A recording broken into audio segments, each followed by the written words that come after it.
Namaste and welcome everyone, beloved followers of the Jyotish community and subscribers of Kṣaṇāti Jyotish. It's such an honor and pleasure to be here with one of my favorite colleagues and teachers, Dr. Malini Iyer, where we're going to discuss the great benefits of Saturn. It's such an honor and pleasure to be able to share this time with you, Malini. Namaste.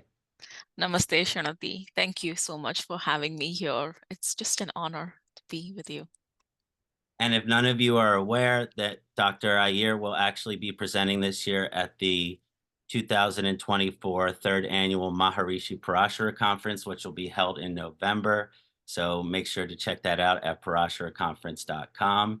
And so today we're going to be discussing the very exciting topic of the great benefits of Saturn. And we're going to be going through a lot of really exciting aspects of Saturn, as well as some of the great stories that are written in the Vedic text. We're going to discuss some of the great benefits of Saturn. And one of the things I really wanted to do was do some dispelling of fear, because a lot of the Krura Grahas can be misunderstood and misinterpreted. So I'm looking forward to kind of dispelling some of those fear for some of you, as well as discussing Saturn Dasha, Saturn Remedies, and some indications of Saturn as the various karakas of stored karma and service as well.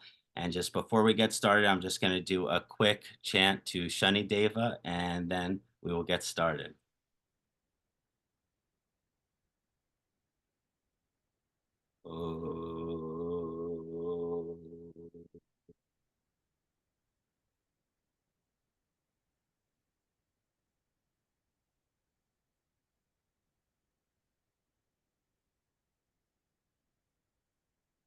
Om Nilanjana Samabhasam Ravi Putram Yamagrajam Chayamartanda Sambhutam Tam Namami Shanaishcharayam Nilanjana Samabhasam Ravi Putram Yamagrajam Chayamartanda Sambhutam Tam Namami Shanaishcharayam Nilanjana Samabhasam Ravi Putram Yamagrajam Chayamartanda Sambhutam Tam Namami Shanaishcharayam. Om Pram Prim Pram Sahasanaishcharaya Namah.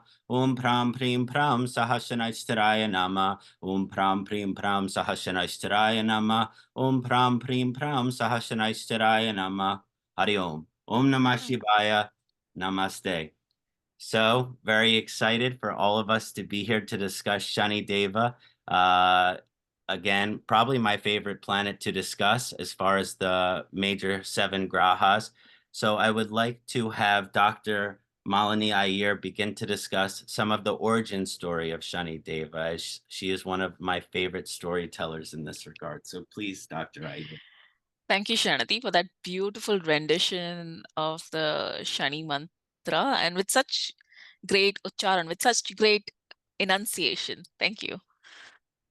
So with Shani Dev, how many of us actually are really scared when we think about Sade Sati, of Shani Dev, of his perils? Like he is equated to the one who punishes, and we all are waiting for a punishment as soon as we know a Shani cycle is going to start. We all feel like it's going to be heavy and burdenous, right? But to really understand Shani's energy, one needs to understand where he comes from. And this story is actually in the Vedic text. So it starts even before the beginning of the zodiac. It's even before the beginning of that Ashwini nakshatra. It happens before. And it starts with Surya and sun and his wife Sanjana, who his wife was Vishwakarma's daughter.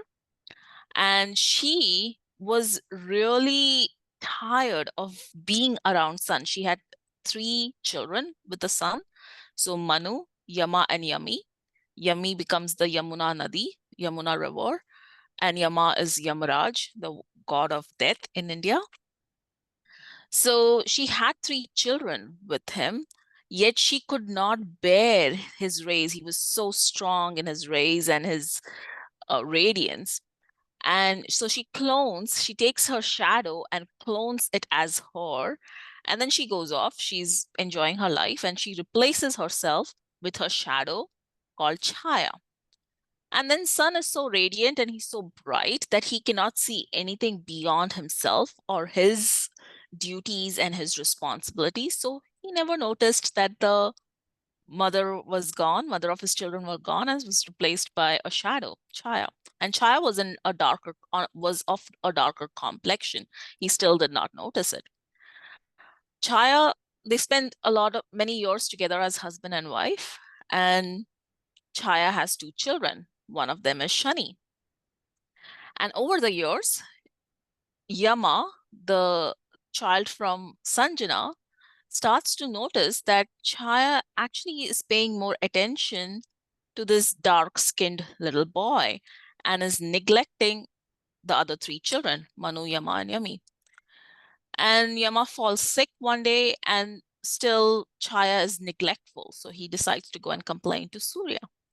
When he complains to Surya, Surya starts to notice there's something happening, and he confronts Chaya.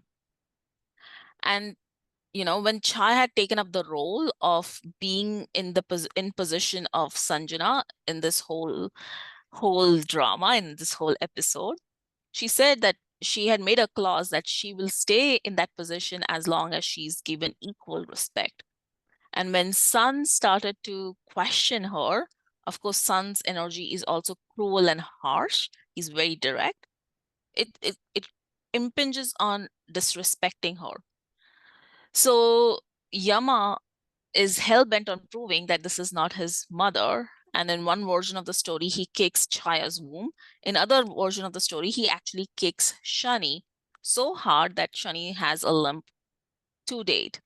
And the whole truth comes out, and Sun realizes this is not his real wife after having two children with her, and banishes Chaya and her children, banishes Shani. And Shani's really resentful. He's so resentful towards his father. And that's why Shani and Sun, Saturn and Sun in astrology are inimical. Saturn and Moon are also inimical because he realizes Moon, and in this case, Moon is the mother, Chaya, was also deceiving him. He was the illegitimate child, and he was never told of this. And he faced great humiliation from the family because of the mother. So he is also inimical towards the Moon. And he's very hurt, and it pained him to be humiliated that way. And Shani, when Shani's time cycle start, we also feel the burden of our reputation in the world, because Shani had to lose his reputation. And Shani in this story goes all around the world in his pain and suffering, that he's causing pain and suffering to other people. In the meanwhile, Shiva realizes what's happening, and he goes to Shani and he says, instead of being so absorbed in your own pain and suffering, you need to actually alleviate the pain and suffering of other people. That is what is going to bring you Shanti. That is what is going to bring you peace and going to help you gain silence within yourself. So Shiva is the one who suggests Shani, and Shani is a great ardent devotee of Shiva. And Shiva is the one who suggests Shani to go around the world taking away people's pain. So Shani is the sensitive one. He actually understands people's pain and suffering, and he brings humility in that situation, and he helps put things into the grander picture, because in the bigger scheme of things, your little pain and suffering is nothing. You can always find somebody who has a greater suffering than you. So Shani brings that perspective to you, and in that perspective, you become humble and you let go and surrender your pain. So he is the planet that actually allows us to become humble and become service oriented. He is the one who urges us to look beyond ourself, our body, our possessions, our needs, our friends, our family, and look at the greater picture in the world, because he's the one who makes you realize that everything can be taken away. The things that you hold on so dearly, even your parents, right? They can be taken away. So he's a planet who puts things into perspective and who makes you realize that nothing is permanent in this life. And that's why he's such a amazing energy who brings such great sensitivity. What do you think about that, Kṣaṇāti?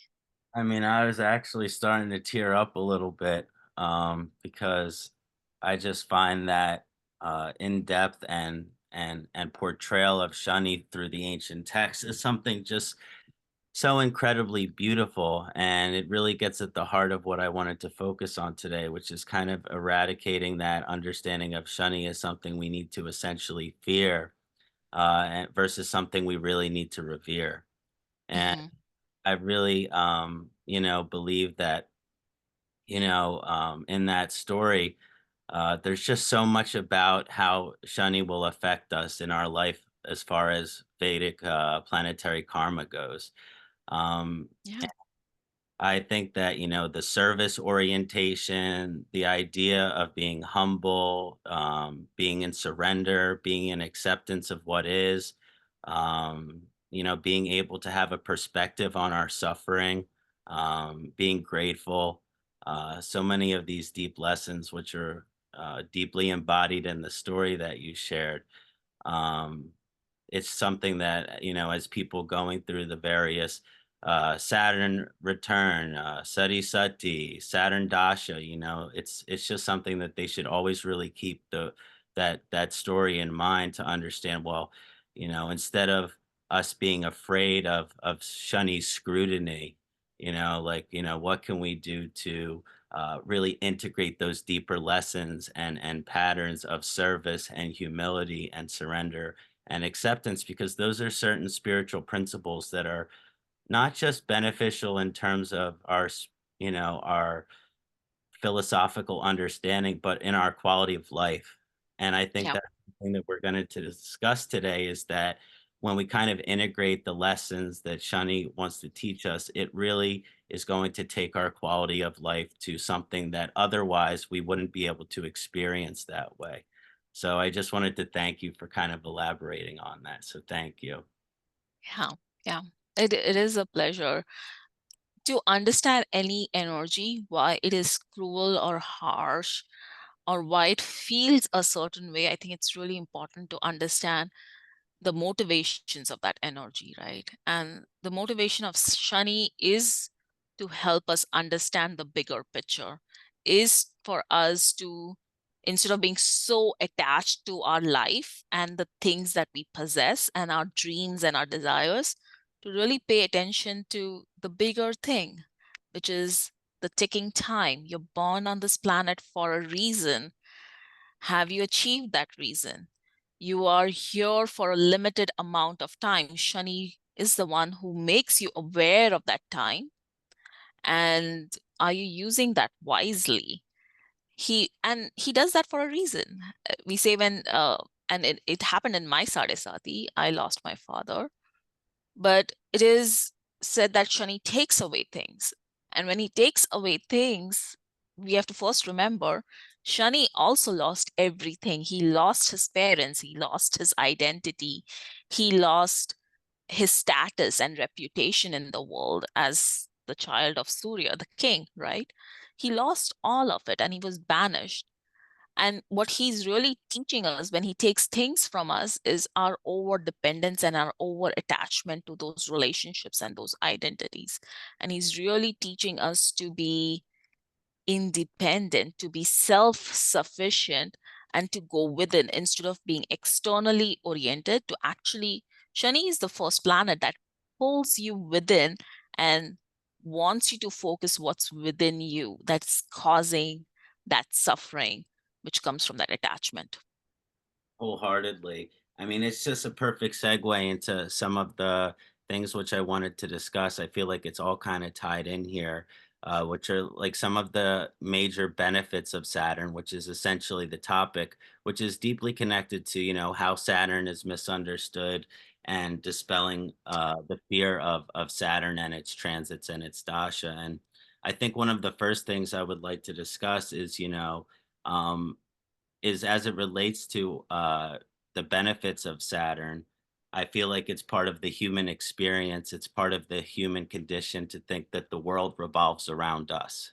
Hmm. We are essentially born with a higher self and a lower self, and what I sometimes call the human self, which is somewhere in between, where we're self-involved. We like to think that the world relates around us, and it's hard to get outside of ourselves. But in the story which you discussed of Saturn, everything was taken away from Shani, and that gave Shani this incredible ability to be of service, which is essentially what life is really all about, right? Is our ability to have a positive impact on the world and the people we love. It's not for our own pleasure or benefit. I think that to have a good relationship with Saturn is essentially to not be a selfish person on a Hmm. very deep level.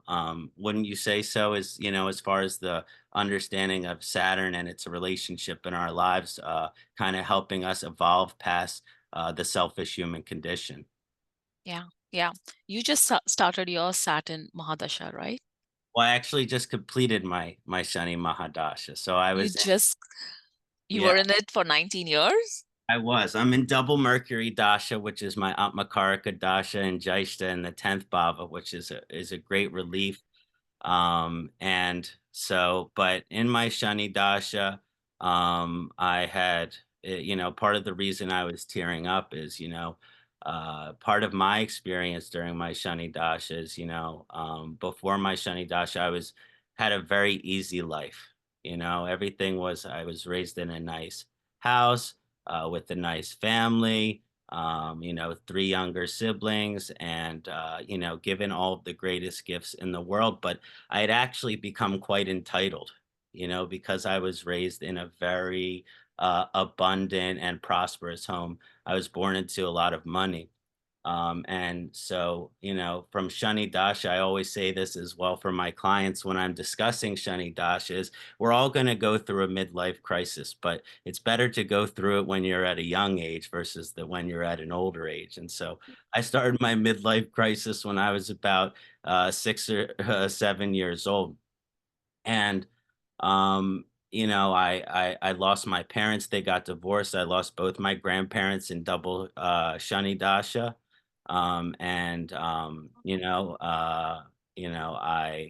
the wealth in my family was actually squandered due to my grandfather's gambling issues. And so, we had lost all our family wealth. And that story really struck a chord with me, because it's like to have this sense of entitlement, which I mean, regardless of your background, everyone, we only are grateful for things in contrast to like, not having them. So that's where entitlement comes from. It's like we essentially don't know what we have till it's gone, and that's what Shani teaches us, that if you want to ultimately be grateful for what we have, and the only way for us to actually be grateful for it, uh, or what we had even, right, is to actually lose it and get some perspective on what its essential value is. So that hopefully, I always say this as well for my clients in their relationship with Saturn, is that when Saturn gives you something, you truly deserve it. Yeah. Um, because And yeah, that's absolutely true. And you have these examples of people who gained so much success when Saturn Mahadasha ran for them. So there are two examples. One is, and I know Indian examples because I grew up in that culture. But there is this great actor called Amitabh Bachchan. And I think there's a case study that I and Sam have done on YouTube if people want to check it out. But Amitabh Bachchan was a struggling actor. He was this in the late 60s, early 70s, and most of the actors, the main protagonist of stories would be these, mid-height guys. They would be like 5'6", 5'7", which is in India still tall.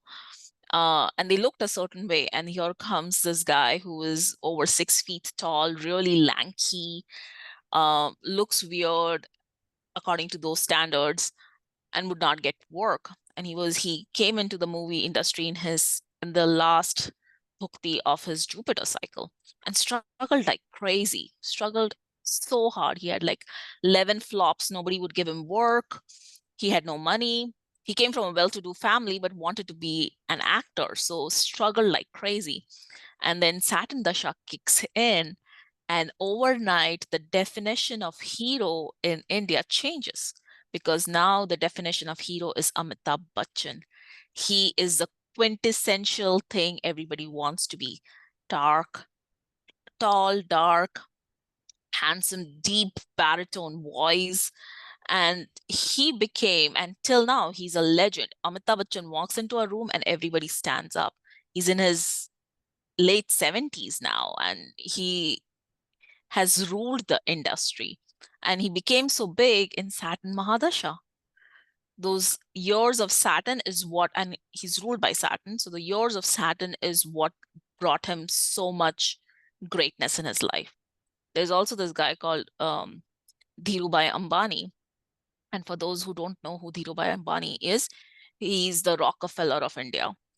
And right now, if anybody has heard about Reliance in India, they're run that whole group is run by his two sons, and it's really big because they own everything. They own all the utilities, they own a lot of stocks. They basically run Indian economy, at least partially. And Dhirubhai Ambani was from a village in India and didn't have anything growing up, did some odd jobs, struggled a lot to even like gather cents to make ends meet. And he comes Saturn Dasha, he became a really big phenomena in business. And his business was mainly petroleum, which is also has to do with Saturn, like the depths of ore, that things that take really long time to be made. So his business was petroleum, and gave him so much wealth that his sons and grandsons are in richness. So, Saturn gives you worldly things, but it gives you only when you have actually learned the lesson.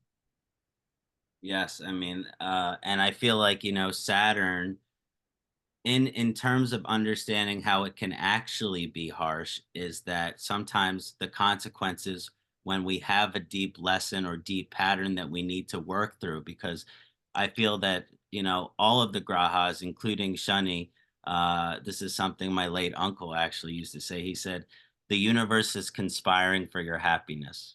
Mm-hmm. And I like Yeah. to that as Shani as well. It really, all of the planets have an altruistic, because they're manifestation of divine light, manifestation of God's will. That they all have this essential, including Shani, this great intention for us. But I believe, and you could probably say this as well, and I'd love your insights. This, when we have an essential karmic lesson, and sometimes Saturn is understood as the indicator of stored karma. So I feel like Saturn can carry these deep patterns and lessons that we bring into this world with us. That when we have an opportunity to learn that lesson, uh, Yeah. but we don't. And we keep making the same mistake over and over and over again, when all of the lessons in our life are just saying, this is the lesson that you learn: surrender, acceptance, discipline, service, sobriety, whatever it might be, that the lesson that Saturn is trying to push on you. When we are basically denying that lesson, which means going against our dharma, going against God's will, then Saturn can actually be quite cruel in this regard. Yes. Yeah. And yeah, Saturn is like that cold teacher, the cold principal, right? Who is like, till you finish your meal, we are not going to let you leave this table.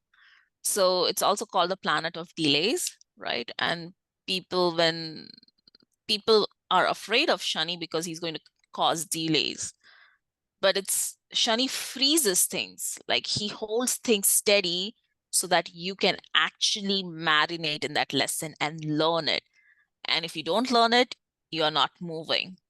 So, and a lot of people fear death with Shani, but it's also not that Shani causes death.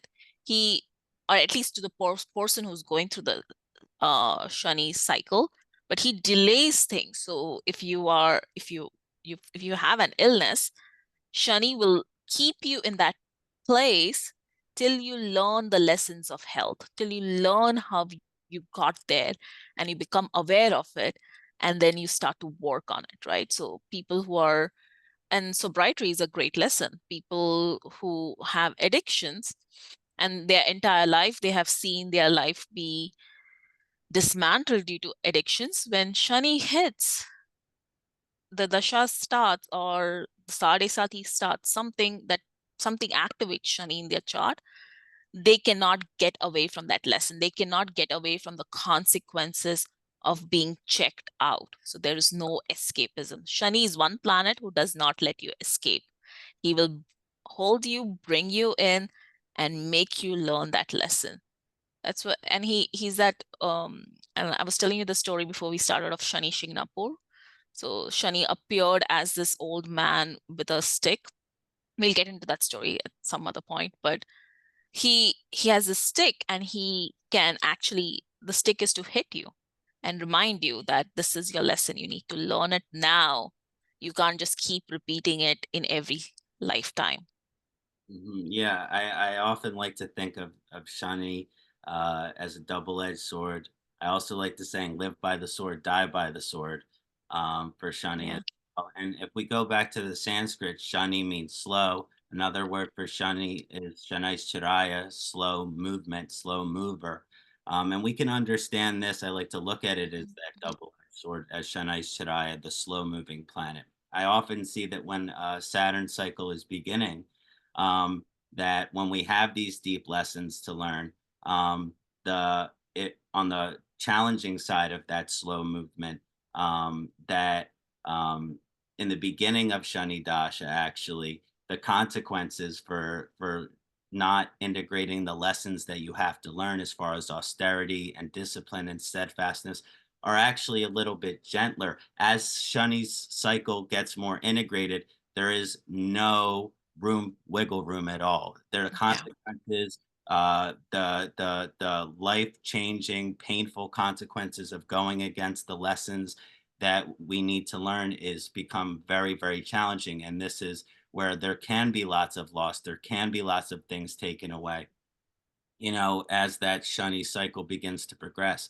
On the positive side of it as well, often Shani's fruits can be delayed right before the cycle, in the beginning of the cycle. But if we've learned the lesson that we're supposed to learn as it relates to Saturn, then definitely as it begins to work its way throughout its cycle, then it really wants to reward us. The only Hmm. question is, are we deserving to be rewarded? Are we in a position to be rewarded because we've learned the lessons that we need to learn as it relates to Saturn? So I feel like that slow movement of Saturn can be very challenging when we haven't integrated the lessons, but then it can be very abundant and rewarding as Saturn kind of moves through a transit or moves through its dasha towards the end of a cycle. Would you say so? Yeah, I agree with it. So the planets that move slowly do their function slowly, right? And in that Shani mantra, we're telling, oh, slow moving planet, give us a little bit of speed, right? That's the Shani mantra. Um, because, if you think about that, that's the slow movement ensures that you're not sleepwalking through life. You're not blazing through things. When you're in Mercury Dasha, depending on where Mercury is placed in your chart, there's a tendency to just blaze through things because Mercury is a really fast acting planet. On the other hand, Shani is like, no, you cannot skip steps. You cannot, like, and we all do it. Like, an example is when we read stuff, we'll tend to skip words because we know what it is. So we're going really, really fast. And Shani is like, you can't go that fast. You have to pay attention to every single thing in your life and ensure that you're living with its highest potential. So you're right, it is that slowness in the beginning, it is slow, but the slowness feels like a grind as the dasha moves on. If you're not aligned, it feels like a grind. If you're willing to put in the hard work, if you're disciplined, discipline is a big thing. Mars brings discipline, but Saturn is that commitment to it, right? um, if you're disciplined, if you have a practice and you're humble, actually the most important thing with Shani is if you're really humble in life, that grind does not feel like a grind. It feels easy because you have humility. Exactly. It's a blessing in that regard for the humble. They can realize that it's a blessing that things move slowly. Everything in life is best when it happens slowly, right? Otherwise, we may be quick to lose what we've gained, whether it's love, whether it's finances. The slower that those things unfold, the better. I always say, better to fall in love slowly so you don't fall too quickly, and fall right on. I agree with that. I absolutely agree with that. I would go for stability in love rather than the getting swooped off my feet. I feel like that can be illusory. So one of the things that I wanted to discuss as well is one of the other great names of Shani, which is Mahakal, or the Lord of Time. It very much connects as well to this understanding of Shani Shingnapur, or the slow mover. And I feel like as Mahakal, the Lord of Time, we can experience time in a very subjective way as human beings. When we have a certain desire, the question is, when will we receive the thing which we desire? I mean, our connection of time, I feel, is very much connected to our individual will, right? Mm-hmm. Because how long do we have to wait for this? How long do we have to wait for that? And I really think that Shani is essentially trying to get us to surrender to the divine will, or the universal will, because our understanding of time is in a day-to-day, moment-to-moment, kshana, second-to-second awareness.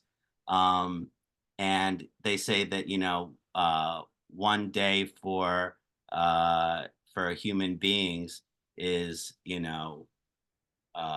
it's compared to the divine, it's just like a microscopic Mm-hmm. measurement.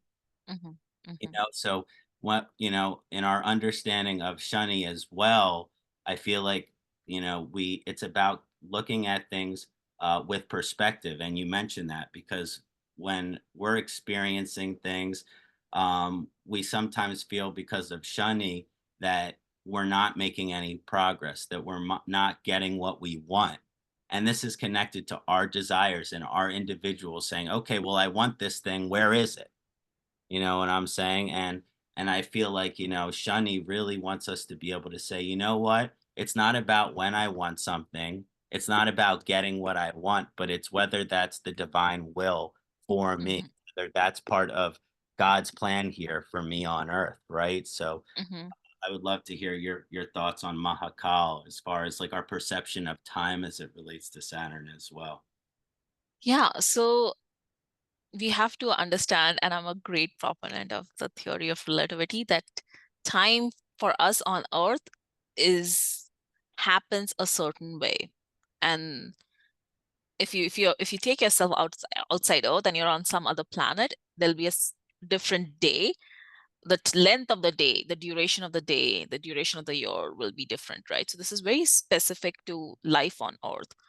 And Shani is the lord of that time on Earth. Both Shani and Yama, his brother Yama, is also the lord of time. Yama dictates when death is going to come, right?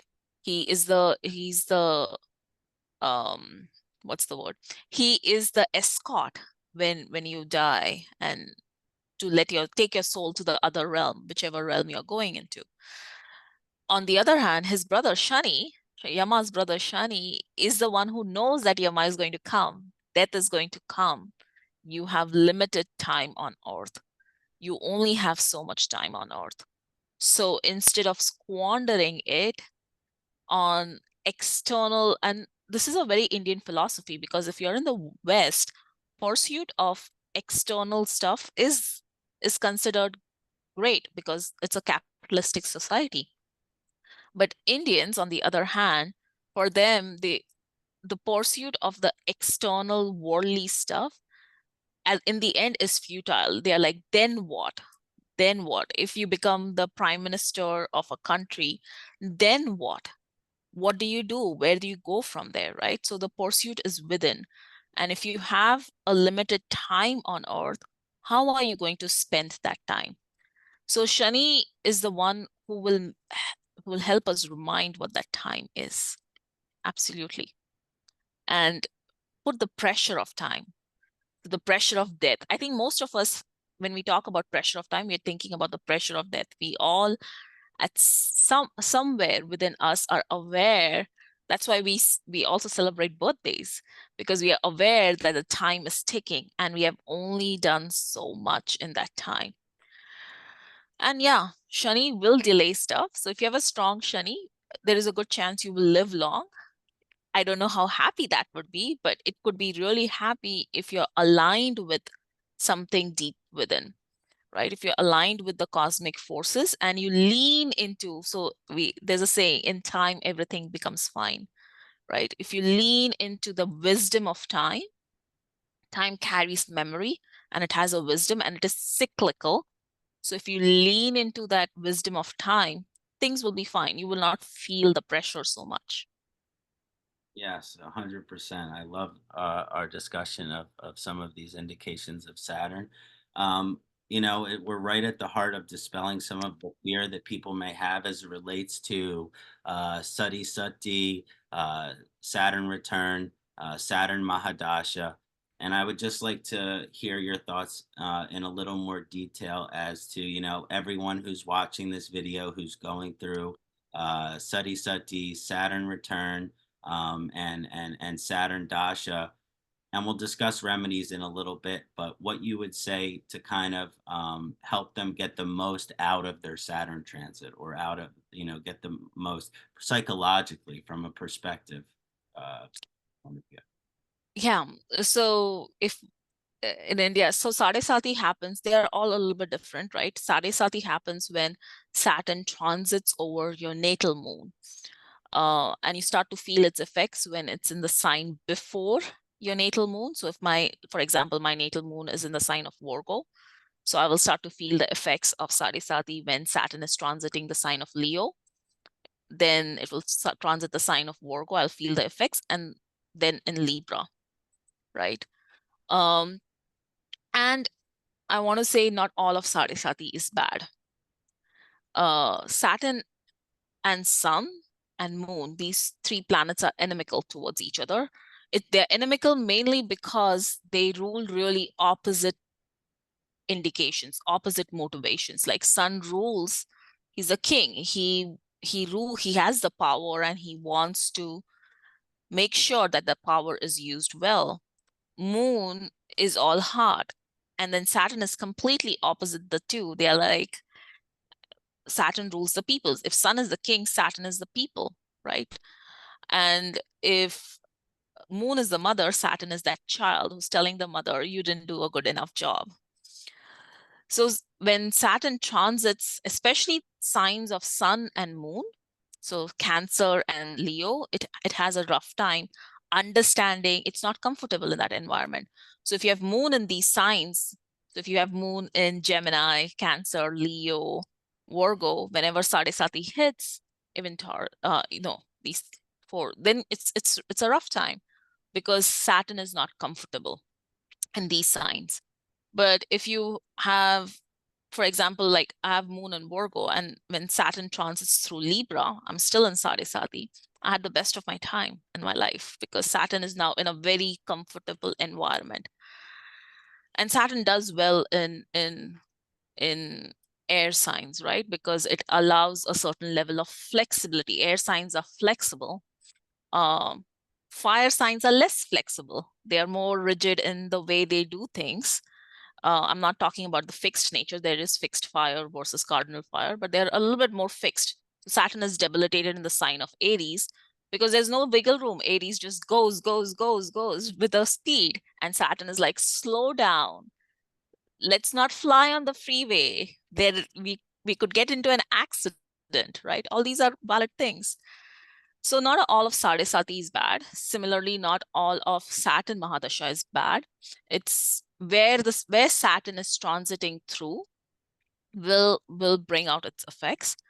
Also, how Saturn is placed in your chart, and by that what I mean is what it rules in your chart. So for a Leo ruled person, a Leo ascendant, Saturn rules the sixth and seventh house. So the lessons are really tough. Sixth house has to do with hard work and being in service to others, and seventh house is about being equal to others and bringing in equal partnerships. But those lessons are harder for a Leo ruled person, because Leo is all about reigning in power so that they can manage and control it well. So it's harder for them to share their power with other people. They feel like they are in servitude rather than in service. So these less Saturn becomes a tough planet for them. But for Venus ruled people, because Venus is already oriented towards others and making sure everybody's needs are taken care of, Saturn is an easier planet for them. Similarly, for Saturn ruled people, they understand Saturn's motivations. So for a Capricorn rising person, Saturn rules the first and the second house. They are very aware of things not working out in life. So they're cautious. They tend to we call them misers, but they tend to keep things pretty close to themselves, first and second ruler. They hold a lot of possessions, but they are all in terms of waiting for that rainy day. It's not from the place of I possess, this is mine. It does not give them a sense of joy, but it's from that perspective of there is going to be a rainy day soon. So I better save up. I make sure that there are grains in the house, and I make sure that there is enough bank balance so I can take care of that emergency that's going to come. And it's going to come because it's life is a cycle and things happen in cycles. So you'll have good times, and then you're going to have that bad time, and then you're going to have a good time. And I'm saying good and bad in a very layman's general term, but you have to ride those waves. And if you have a strong Saturn, it makes it easier to ride those waves. And by strong Saturn, I mean understanding of what that Saturn energy is, right? So that's how I look at it. And not all of it is bad, and not all of it is good either, because Saturn will make sure you learn its lessons. 100%, Dr. Iyer. So I hope everyone got that clear message that it's really not about fearing the entirety of the dasha, the Sade Sati, the Saturn return, but also understanding how specifically it's going to be activated in your chart, and understanding that there's going to be some positives, but always with Shani, there's going to be challenges, but we can meet those challenges and really experience some great prosperity. I'll share with you. So when I was going through my Sade Sati, I'm Saturn, Mhm. an Aquarius ascendancy with my moon in Libra in the ninth house. So when my Sade Sati began, I was a teenager, and I started getting very much into the Vedic philosophy, Hinduism. I was introduced to Jyotish at that time.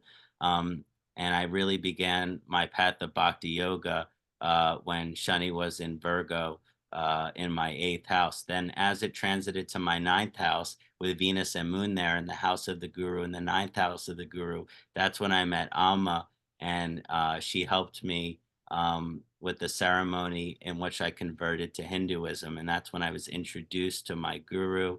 And really, it's kind of set me on my path for the rest of my life. So actually, my Sati Sati was probably the most beneficial transit of my entire life, because it was when I was introduced to my guru. It was when I was, became firm within my dharma.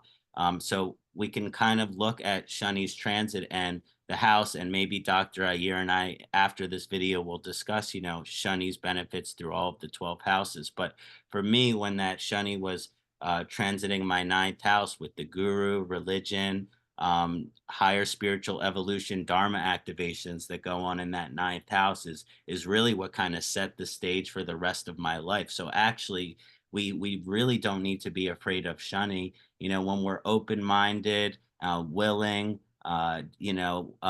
accepting of what life is showing us, or what life has to offer us, there can be no greater benefit than Shani. I also like Shubhakaran, who said, no spiritual change or growth manifests without Saturn. Mm-hmm, This is mm-hmm. No, no, yeah, that's true. That's true even in my case, because I grew up in a mixed religion. So my mom's side of the family, they are Protestants, they're Christians. My dad's side of the family is Hindu. And I had both influences growing up, but it was not until I was in my Sade Sati, and Shani was also active through the Dasha cycle. I was in one of the Shani Antardashas, that I really took on meditation. And the first time I sat in meditation, I knew it was Shiva. Like, it was so quick to become that silent in meditation and to be able to focus that way deep within an instant. It happens instantaneously with Shani. Um, that I became spiritual. That was like the true spiritualizing force in my life was Shani, who who cut the crap out and made me focus. Yeah, and So I think that's a beautiful way to look at spirituality too. It's not in terms of, specifically how often you go to temple or how often you practice the religion that you're raised, but your ability to surrender mhm, and practice spiritual principles, and do things that you don't do them because you think you should. You do them because it actually helps facilitate a connection with the higher power of your understanding, right? yeah, You, yeah, that's what true spirituality, I think, is our ability absolutely. to connect to the God of our understanding, as well as, like you said, clear everything out so we can be whole within ourselves. And I think Shani offers that to us. Uh, Yeah. so, That's beautiful. That's beautiful. I didn't know that you met Amma in your Sade Sati. That's a really great example. And Saturn was exalted. Saturn was in Libra when that happened, right? Or was it in Virgo still? it was in Libra. It Yeah. was, I was in Saturn Mahadasha.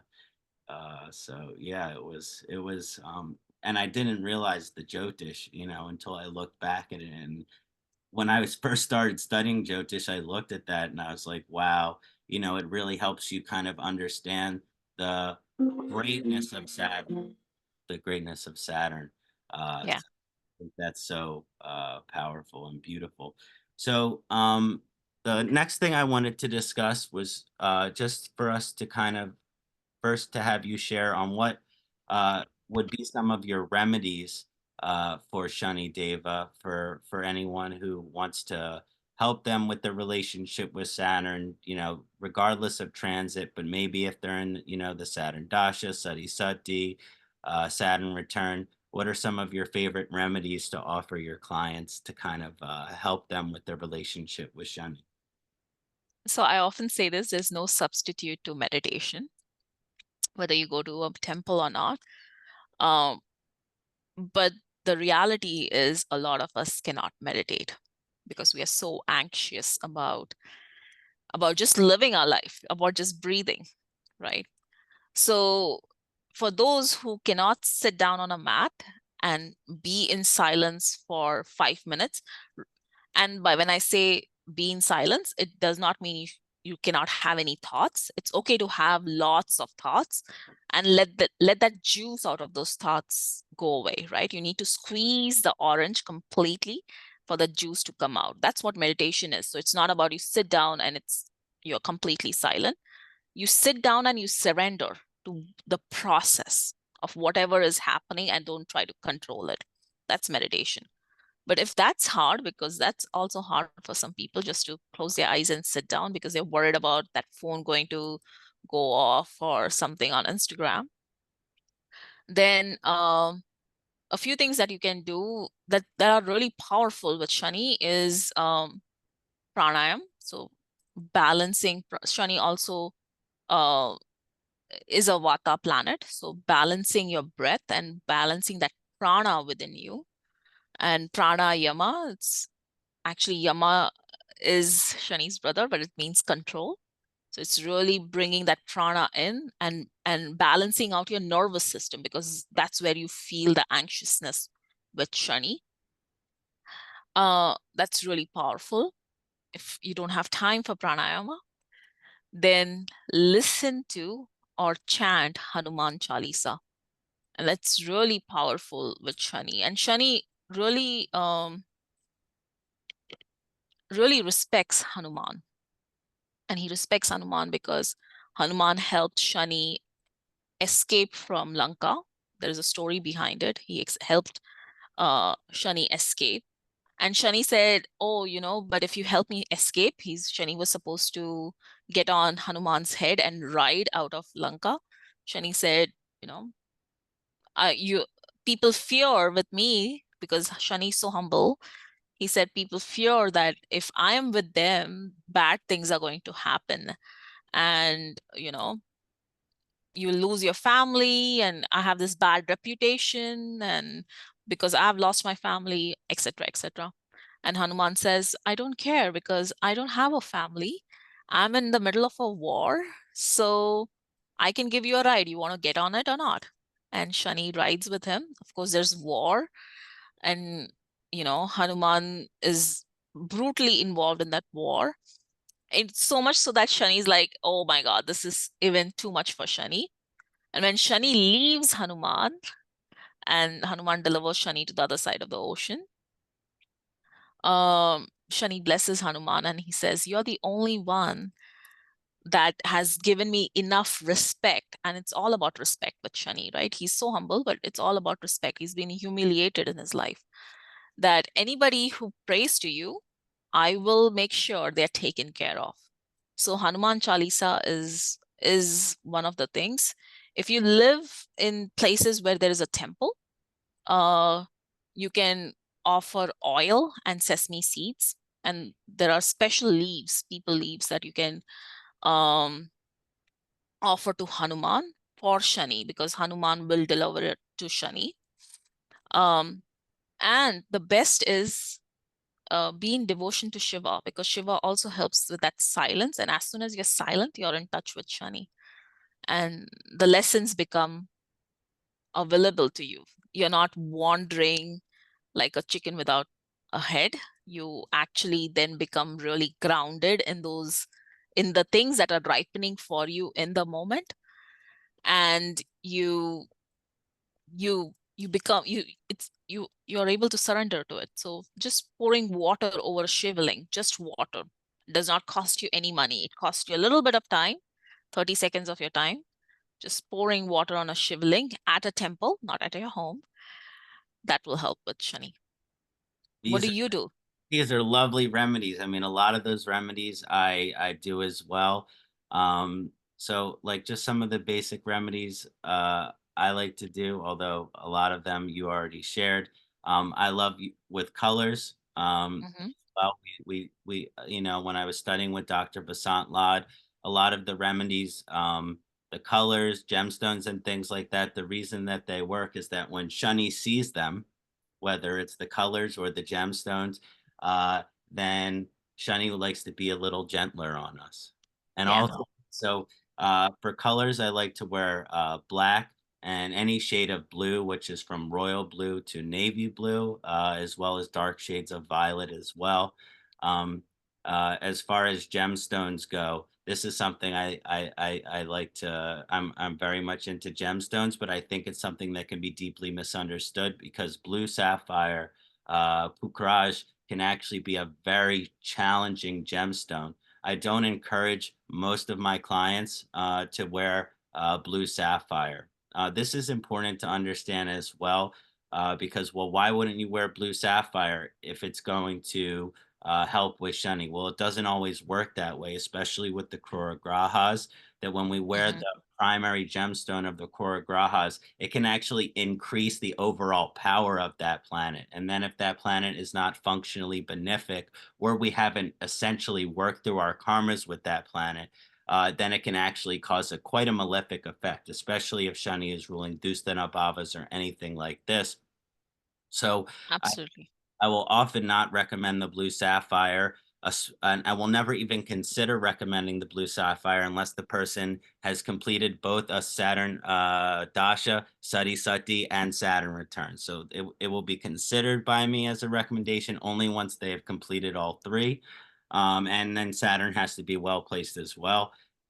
more gentle way to work with Saturn in terms of gemstones is amethyst. I have lots of amethyst on. It's a much more gentle way of working with Shani's energy. It helps with discernment, austerity, determination. It can help with abstinence or recovery from anything which might be addictive or impulsively related as well. And so I like working with amethyst for Shani. I believe that it's a much more gentler gem than blue sapphire. My experience with the blue sapphire is it can be quite malefic. Um, Also, you mentioned the pranayama. Its Ayurvedic constitution is vata, which is a combination of akash and vayu, ether and wind elements. So pranayama is great, specifically the vata reducing pranayamas, which is Brahmari, which is the bee's breath. Mm. If anyone doesn't know that one, you can look it up on YouTube, but you make a little sound like a bee. You take a deep breath and then you send that high pitched sound into your third eye, like this. And you don't want to do too many of those. Also, there's the alternate nostril breathing, analoma viloma or nadi shodhana, but depending on how fast you're doing. And then the ujjayi, which is the victory breath, where you make kind of a high pitched noise and you pump your fist up into the air and then you close one nostril and you breathe out like this. Yeah. So those are my favorite pranayamas. And then also, depending on, from a medical Jyotish perspective, depending on how high the vata is in the constitution, usually during Sade Sati, it will be affecting the Vikriti, which is the imbalance of the doshas. So it's important to avoid certain foods which might aggravate vayu in the system, such as cold food, such as raw food, such as anything which is basically not grounding. Like it's often a kapha diet, a vata pacifying diet that'll be most beneficial uh, during a Saturn transit, especially if Shani is in the sixth house or the eighth house or the 12th house, the Dusthana Bhava positions.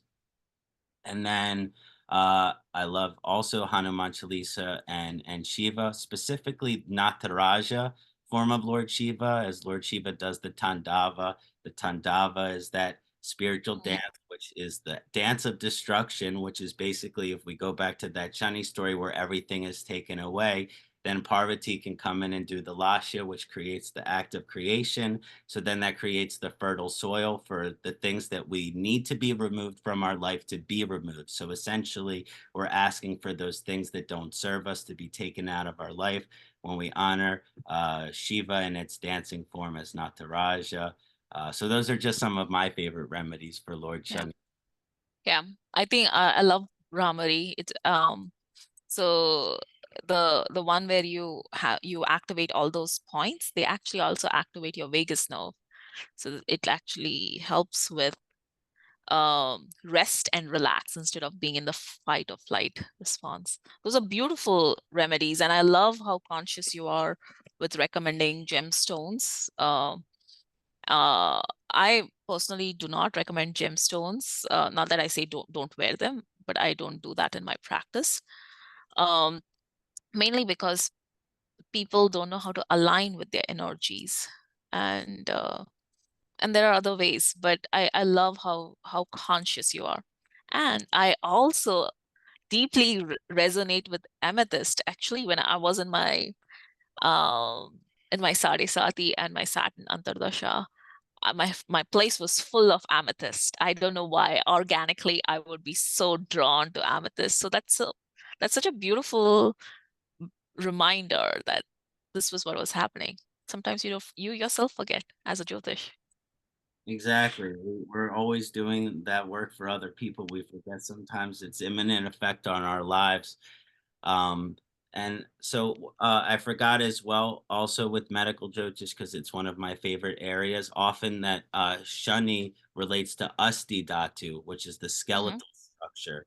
So a Yeah. lot of people that have challenges with Saturn can go through osteoporosis, arthritis, challenges in their skeletal system. And so I often will recommend things which are going to build up that skeletal system as well.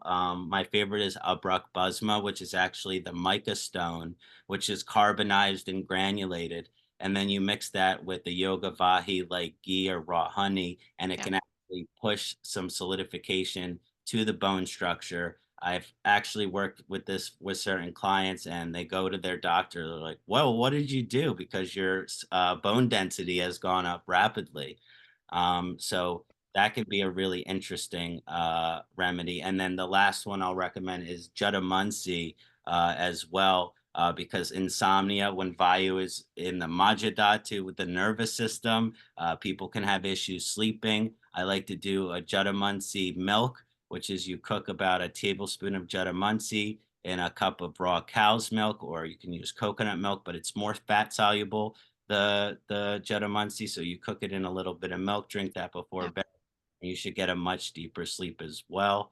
So again, the Ayurvedic practitioner in me always comes out when I think of remedies as well.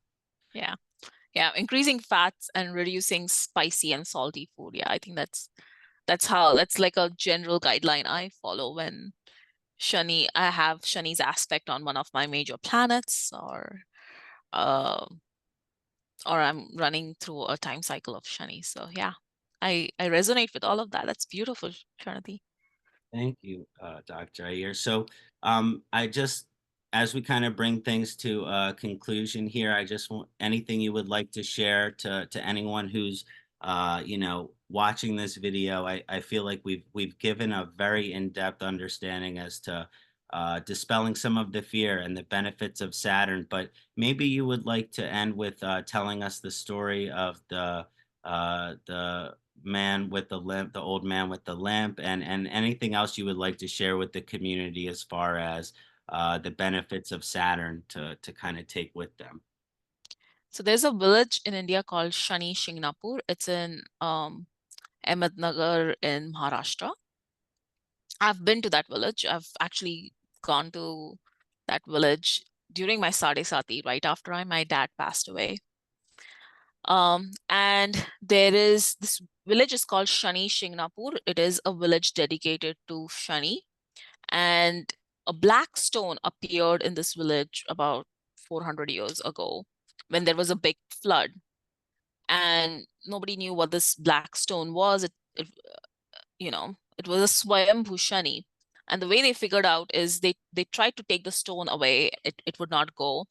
Then somebody tried to throw rocks at it, pierce it, and it would start bleeding. So the village head got a dream that this black stone is Shani Dev, and he's living there. He is alive in that murti. And he instructed that there be the temple has no doors, no windows, it has nothing. There's no structure to it because Shani Dev wants to be able to view the entire village. So the entire village is in Shani's view. So anybody who's worried about Shani's drishti in that village is actually a protective effect. No branches. There's a tree right next to it, but the branch of the tree does not grow over the murti because it will cast a shadow. So as the tree branch grows, it automatically falls away and it will never. So there is no shade to that murti, and there are no doors in that. There are no doors, literally no locked doors in that village, and there are no windows. There's a window hole, but there are no closing windows in that village. They believe that there is no theft going to happen because Shani Dev is taking care of them, is watching over them. And there are stories of people attempting to steal stuff, and an old man appears who has a limp and he has a stick in his hand, and he beats the hell out of these thieves. So there is no way somebody can steal from these villagers. So even new construction in this village happens to the code where they have these holes they have the door and window hole, but there's no door or there's nothing closing, nothing locks there. Even the banks don't have a door and a window. It's considered so safe. And you can go in this village. Women are not allowed to offer oil, but their male relatives can. And it's mainly because Shani has a rough time with his own mom. So there is no shadow. The branch of the tree falls away. So Chaya or shadow is never on Shani. And they don't let women offer oil and sesame seeds to Shani Dev. You can stand in the line and you can ask anybody, any male member around in the of the village, to make that offering on your behalf as a woman.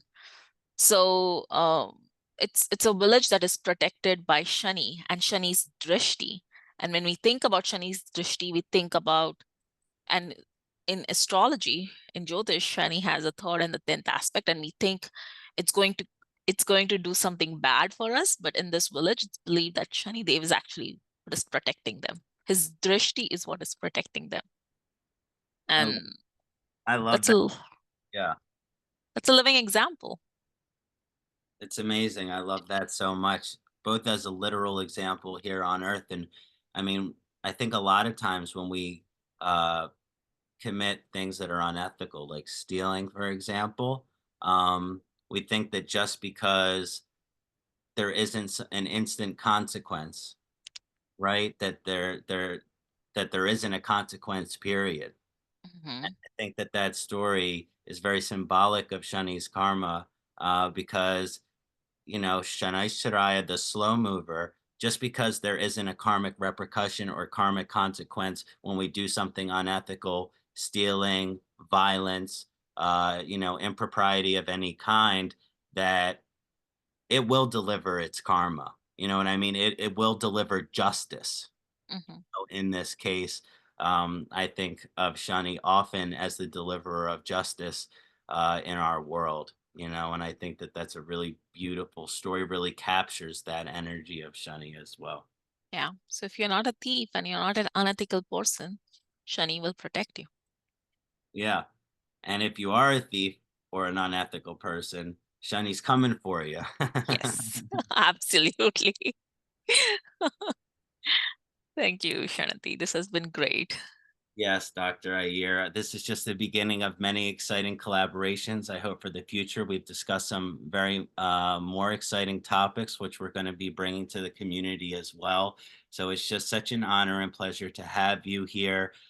Also, for all of the viewers, and I'll post this in the comments of the video, but what's the best way for them to contact you or reach you for your services? So they can contact me. They can visit my website, cosmicartandscience.com, or they can write to me. My email is Malini, my first name, at cosmicartandscience.com. Those are the easiest ways to reach me. Perfect. I highly encourage everyone to check out Dr. Malini Iyer. And again, she'll be presenting at the conference in November, along with many of our esteemed colleagues. And I just can't. I I have a discount code for the conference. So if anybody wants a discount for the conference, write to me and I'll give you a discount code. Awesome. Yes, please do. And looking forward to our next collaboration. And thank you so much again for coming on this channel to share this divine science with me and us. Thank you so much. Thank you, Kṣaṇāti. The pleasure is all mine.